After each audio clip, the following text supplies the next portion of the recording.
Henry Collins, a Vietnam veteran, faces eviction from his family farm of 30 years for a commercial project. Despite his protests, bulldozers destroy his crops, and the community remains silent. But within 24 hours, over 100 veterans rally to his side, forming a human chain around his land. Led by Colonel Marcus Hale, they share stories of Henry's heroism, sparking a national outcry. As media attention grows, the development halts, and Henry's farm becomes a symbol of justice. Will his land be saved, or is this just the start of a bigger fight? Subscribe to uncover tales of justice and courage like Henry's. Your support keeps these powerful narratives alive, honoring veterans and communities. Join us to protect memory and inspire change. Hit subscribe now and be part of our mission for truth and kindness. The morning sun had barely crested the horizon, casting a golden glow over the rolling fields that Henry Collins had called home for nearly half a century. At 67, his weathered hands bore the scars of a life spent coaxing life from the earth. Corn, squash, beans, each crop a testament to his quiet resilience. This land, inherited from his father, was more than just soil. It was a sanctuary, a place where the ghosts of Vietnam, where he'd served 2 grueling tours, could be tamed by the rhythm of planting and harvesting. For 40 years, Henry had poured his soul into this patch of earth, sharing its bounty with neighbors through his legendary farm stand, known across 3 counties for its honor system. Take what you need, pay what you can. To Henry, it wasn't just about feeding people. It was about building a community, about giving back to a world that had taken so much from him. But that morning, the peace of his world shattered. A convoy of sleek black SUVs rolled up to his weathered gate, their polished surfaces glinting against the backdrop of his humble farmhouse, where an American flag had flown unbroken since 1975. Men in tailored suits stepped out, their clipboards and surveys in hand, their expensive shoes sinking into the morning dew. The project manager, a man with slicked back hair and sunglasses perched arrogantly on his nose, didn't bother with pleasantries. "Mr. Collins," he declared, his voice clipped and impersonal, "this land has been rezoned for commercial development. The county approved the permits, and your compensation package was mailed 3 months ago. You need to vacate immediately to keep our construction schedule on track."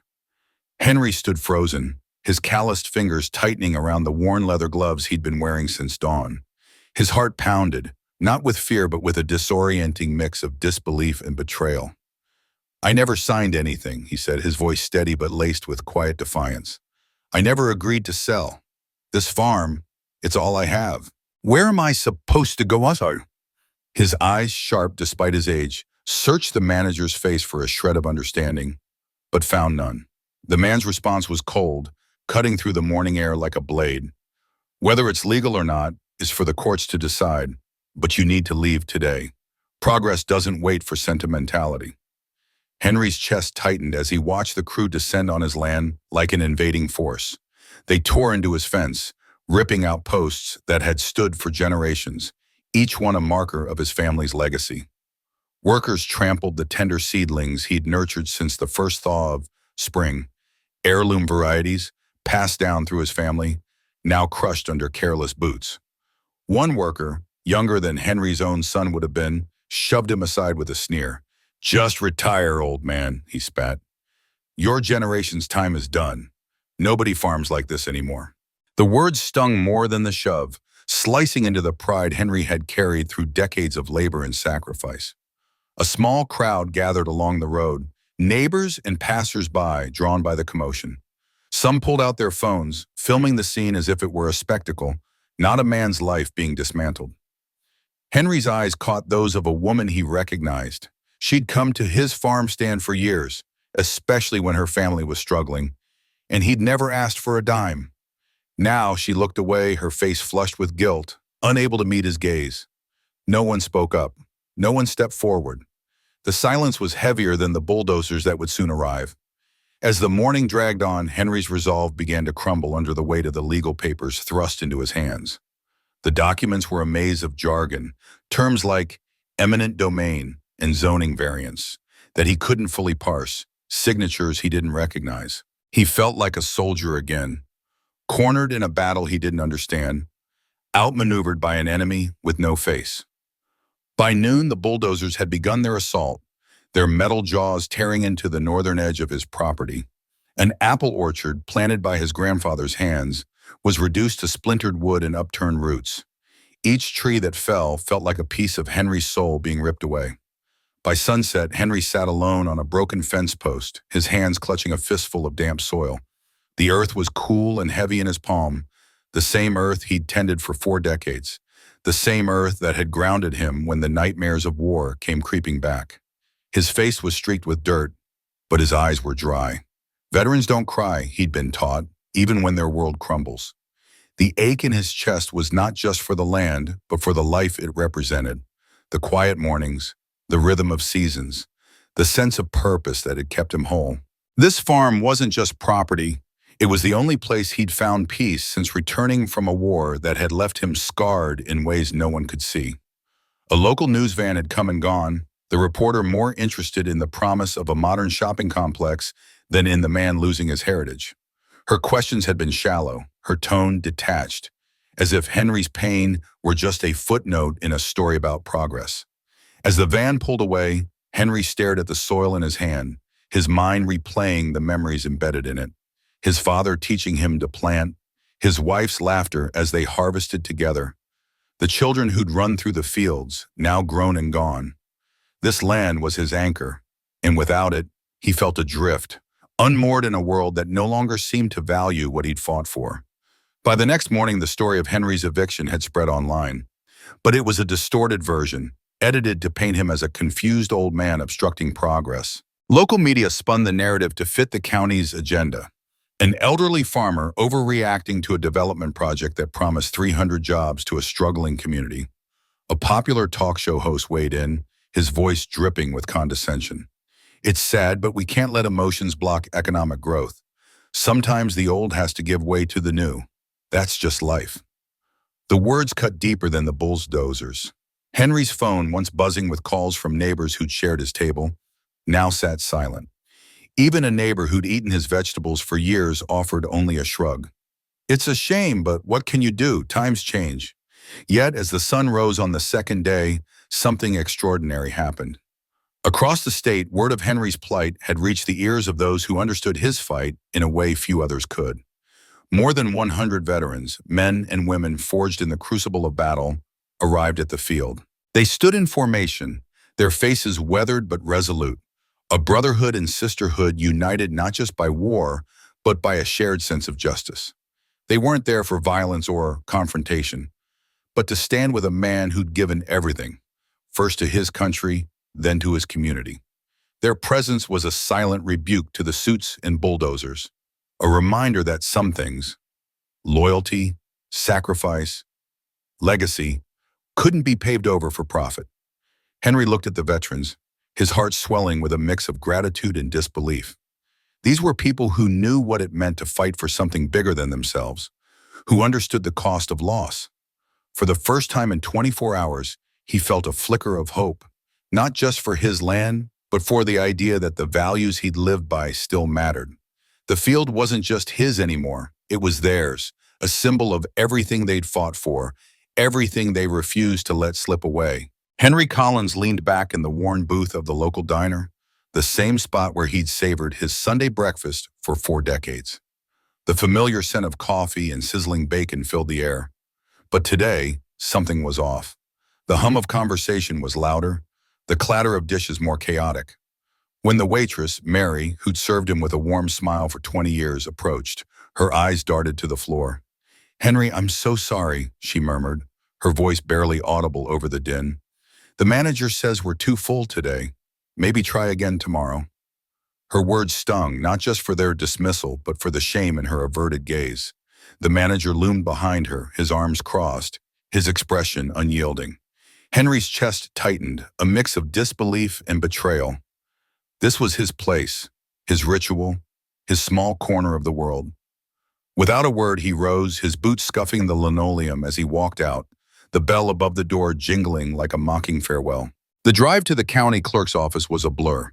Henry's old pickup truck rattled along the familiar roads, the same ones he'd driven since he was a young man, back when the town felt like it belonged to him and his neighbors.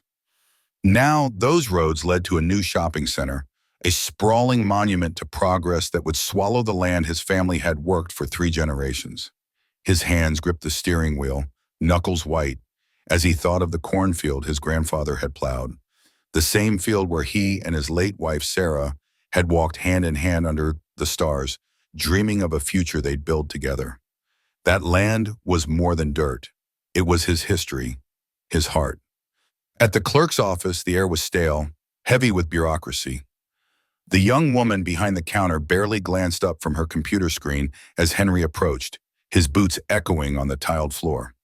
"I'm here about the rezoning," he said, his voice steady but laced with urgency. "That land's been in my family for generations. I never got a notice about any hearing." The clerk's fingers paused on the keyboard, her expression flat. "The paperwork's finalized," she read, her tone as cold as the fluorescent lights above. "The county board approved it 6 months ago. The notice was published in the bulletin, as required by law." Henry's pulse quickened, his voice rising despite himself. "Published? I never saw it. No one told me. I deserved a chance to speak." The clerk's eyes narrowed. "Sir, lower your voice or security will escort you out. The process was legal. It's not our fault you didn't read the bulletin." Defeated, Henry stepped out into the fading daylight, his shoulders sagging under the weight of a system that no longer seemed to care. The flag pin on his jacket, a proud symbol of his service in Vietnam, glinted faintly, but it felt like a hollow gesture now. He'd fought for this country, risked his life in jungles half a world away, only to return to a home that was slipping through his fingers. The irony burned deep, a wound no metal could heal. That evening, Henry sat alone in his garage, the air thick with the scent of motor oil and old wood. He opened a weathered wooden box, its hinges creaking as he lifted the lid. Inside lay his military medals, their polished surfaces catching the dim light. A bronze star, a purple heart, tokens of a life he'd given to a cause larger than himself. Beside them were faded photographs of his comrades, men who'd laughed and cried with him, men who'd never made it home. His fingers trembled as he lifted the small American flag he'd hung outside his house since returning from the war. Through the window he could see his field, now scarred with surveyor stakes and orange tape, a silent promise of destruction. His thumb absently traced the worn groove of his wedding ring, a relic of Sarah, who'd been his anchor through every storm. She would have known what to say, how to fight this. Her voice, always so clear and steady, was gone, leaving him adrift in a sea of memories. His mind wandered to the war, to the chaos of battle, the screams of the wounded, the weight of fallen brothers in his arms. He'd carried them through hell, their blood soaking his uniform, their last words always of home, of the soil they'd fought for, the same soil now being torn from him. In the distance, construction lights flickered, their harsh glow a reminder that the developers were relentless. By dawn, his cornfield would be gone, reduced to a foundation for strangers' convenience. Henry placed the bronze star back in the box, its citation reading, "For valor under extreme duress." Valor, honor. Words that once meant everything now felt empty, forgotten by a world that no longer cared about the cost of his sacrifices. The next morning, a low rumble stirred the quiet. It wasn't the sound of construction equipment, but something deeper, more primal. The growl of military transport vehicles and the steady cadence of boots on pavement. Henry stepped onto his porch, coffee mug in hand, his heart pounding as he took in the sight. Hundreds of veterans, their uniforms faded but their resolve unshaken, lined the perimeter of his property. They carried no weapons, only a massive banner that read, "This land was earned." Men and women from every branch, from Vietnam to Afghanistan, stood shoulder to shoulder, their faces etched with the same determination Henry had seen in the jungles of his youth. Leading them was Colonel Marcus Hale, his chest adorned with medals that gleamed in the morning sun. His limp, a remnant of a battle where Henry had dragged him to safety, didn't slow his stride. Marcus approached, saluting sharply. "We're not here to protest, Collins," he said, his voice carrying across the silent field. "We're here to remember. You saved our lives, and America doesn't abandon its heroes." The construction workers froze, their machines falling silent as media crews swarmed, cameras capturing the unexpected stand. A veteran with silver hair stepped forward, unfolding a tactical map marked with Henry's name, detailing his role in the 1968 Tet Offensive, where he'd maintained radio contact despite 2 wounds. Another veteran bared a jagged scar across his chest. Henry carried me 8 kilometers after our transport was hit, he said, his voice thick with emotion.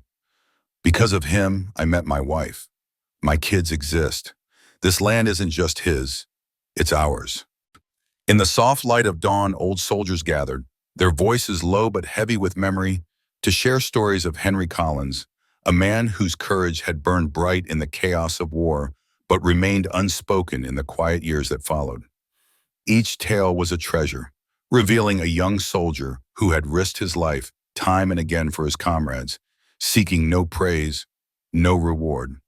Their words painted a portrait of a man whose quiet heroism had left an indelible mark, though he'd never sought the spotlight. Beneath their pride ran a current of anger, a shared resolve to right the wrong threatening to strip Henry of the land he'd tended with care for decades. The gathering grew, drawing eyes from beyond the small town. News vans rolled in, their cameras capturing the swelling crowd. Across social media, images of veterans standing shoulder to shoulder, their faces etched with determination, sparked a firestorm of support. Hashtags like #JusticeForHenry and #Honor Our Vets surged, uniting strangers in a chorus of outrage and solidarity. The governor's office, caught in the glare of public scrutiny, promised swift action. Henry stood at the edge of his ravaged field, his heart pounding, not with fear, but with a humbling awe that so many would rally for him, a man who'd always seen himself as unremarkable. Locals, stirred by the flickering images on their television screens, began to arrive. They brought steaming dishes of comfort food, coolers of water, and American flags that rippled defiantly in the wind. Children caught up in the moment, shyly approached the veterans, clutching notebooks for autographs, their eyes wide with wonder. Elderly neighbors who had peered cautiously from their windows the day before now joined the throng, their steps slow but proud. They carried faded photographs, snapshots of Henry at harvest festivals, flipping burgers with a grin, or at charity drives he'd quietly spearheaded. Each image was a thread in the tapestry of a life devoted to others. A young attorney stepped forward, his jaw set with purpose. He was the son of a soldier Henry had saved, a man whose stories of Henry's bravery had shaped his own life. "Sir," he said, his voice thick with emotion, "I'll fight for you, free of charge. What they've done isn't just cruel, it's legally suspect. The way they hid the notification process reeks of manipulation. We'll take this to the state Supreme Court if we have to." Henry's hands shook, not from age, but from the overwhelming gratitude that threatened to spill over. By afternoon, the development company, battered by public outrage, issued a statement. They would pause their project, they said, to reassess its impact, their words cloaked in respect for veterans. To those gathered, it was a grudging retreat, a victory nonetheless. The crowd roared, their resolve unbroken. As dusk painted the sky in fiery hues, Henry stood at the center of a circle of his old comrades. They saluted him, their eyes gleaming with reverence, as if honoring a commander. Colonel Hale joined him, and together they raised the American flag, driving it into the bulldozed earth. The flag caught the wind, a beacon of resilience. Around them, battle-hardened men wept, their tears glinting in the fading light. Henry, too, let his tears fall, a catharsis decades in the making, surrounded by those who knew his soul. A week later, Henry's land was named a temporary Veterans Memorial Community Space, a haven while legal battles loomed. The stand had sparked a national dialogue about the debt owed to those who serve and the bonds that hold communities together. Neighborhood children flocked to Henry, eager to learn the secrets of the soil. They replanted the trampled crops, their hands guided by his gentle instruction. Local businesses donated seeds, tools, and irrigation systems, while a contractor vowed to restore the farmhouse, his crew already at work. One day, a young girl looked up at Henry, her fingers cradling a seed in the dirt. "Mr. Henry, is this land really yours now?" she asked. He smiled, his voice warm with wisdom. "No, sweetheart," he said. "It's for anyone with the heart to stand for what's right. It's for you, for those who'll keep growing things long after I'm gone." She nodded, her small hands returning to the soil with care, as if sowing hope itself. A woman approached carrying wildflowers, her eyes shadowed with loss. She was the widow of a soldier Henry had tried to save, a man whose death still weighed on him. "He always said you were the bravest," she said, her voice faltering. "Not just in battle, but in how you lived, tied to the land, growing life, finding peace where he couldn't." Henry bowed his head, wordless, as she laid the flowers at the flagpole's base. The media called Henry the silent veteran who made a system listen. Journalists exposed the development company's predatory tactics, used in 7 other towns to exploit vulnerable landowners. At a televised town hall, county officials faced searing questions. A young mother, holding a photo of her uniformed father, demanded, "How could you let this happen to a hero? Is this how we honor service?" Her words resonated across the nation. Under mounting pressure, the company unveiled a new plan. Henry's farm would remain a working educational center, encircled by locally owned businesses, a tribute to his legacy. For Henry, it was a triumph not of personal gain, but of community. As he watched children plant seeds and veterans share stories, a quiet peace settled within him, a certainty that his battles had mattered. The wind carried a faint chill across the open field, a place that had once been a battleground of a different kind. For years, Henry had toiled on this modest patch of earth, his calloused hands coaxing life from the soil with a quiet determination that spoke of both resilience and reverence. His small home, weathered but proud, stood at the edge of the property, where an American flag hung limply on a rusted pole, its faded stars and stripes a silent testament to a life of service. Decades ago, Henry had carried that same flag in spirit, through the chaos of war, saving the lives of comrades who now stood before him, their faces etched with time and gratitude. Yet, the land he cherished had been threatened, caught in the crosshairs of corporate ambition. A company, cloaked in promises of progress, had sought to claim it, dismissing the man who had given so much. The CEO, in a polished statement, claimed they had listened to the community, but the words rang hollow to those who knew the truth. Skepticism hung heavy in the air. Few believed the change of heart was anything more than a calculated retreat. 3 months later, the field was no longer a place of contention, but a stage for redemption. A formal ceremony unfolded under a gray autumn sky, drawing a crowd of neighbors, veterans, and reporters, all gathered to witness a moment that felt both solemn and triumphant. Henry stood at the center, his gray hair catching the light, his posture unyielding despite the weight of years. His eyes, though weathered by time, held a quiet strength, a flicker of pride tempered by humility. The flag that had flown unnoticed outside his home for so long was now carefully folded with the precision of military ritual, each crease a gesture of respect. His old comrades, their own hands trembling with age, presented it to him. As Henry's fingers brushed the fabric, a flood of memories surged within him. Nights spent under fire, the weight of lives saved, the unspoken bond of those who had faced death together. He clutched the flag to his chest, not as a symbol of victory, but as a reminder of duty, of promises kept across decades. Colonel Hale stepped forward, his voice steady but thick with emotion. He addressed the crowd, his words cutting through the murmurs like a blade. "America isn't just lines on a map," he said, his gaze sweeping over the faces before him. "It's a covenant, a sacred promise that those who give everything for this nation will never be cast aside, never forgotten." His voice cracked slightly as he turned to Henry. "Today, we honor that promise, not just to Henry, but to every one of us who believes in what this country stands for." The crowd was silent, the weight of his words settling over them. For Henry, it was more than a ceremony, it was a restoration of something he hadn't realized he'd lost, a sense of belonging, of being seen. He stood taller, the flag in his hands grounding him, even as his heart wrestled with the bittersweet ache of memory. The ripple of Henry's story spread far beyond the borders of his small town, touching hearts and stirring action across the nation. Veterans groups, inspired by his quiet defiance, began transforming vacant lots into community gardens, patches of green that symbolize hope and renewal. Each garden was a tribute, not just to Henry, but to every soldier who had returned home to find the world they fought for indifferent to their sacrifices. Legal aid clinics specializing in land rights for veterans sprang up in 5 states. Their doors opened to those who, like Henry, faced battles not on distant shores but in their own backyards. In Washington, a bipartisan bill gained unexpected momentum, its pages outlining special notification procedures for veterans entangled in property disputes.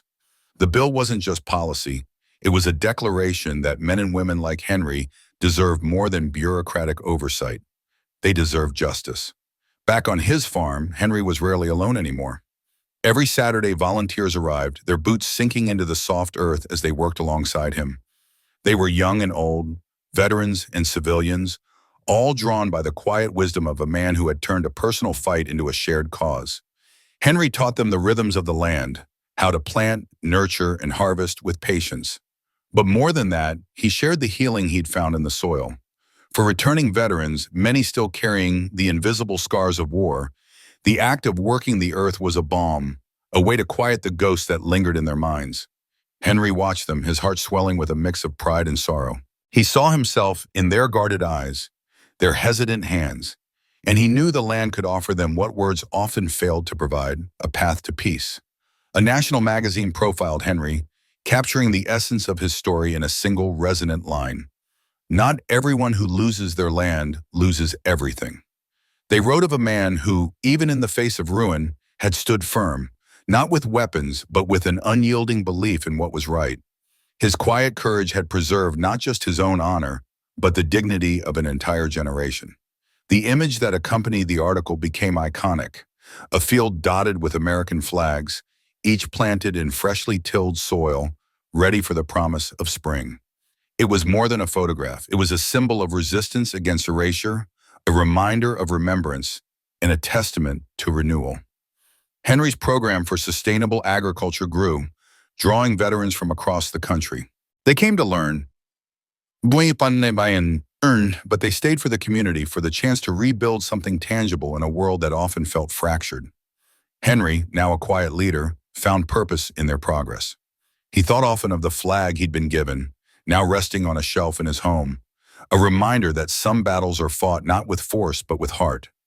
His story, though it might fade from memory in time, carried a truth that lingered.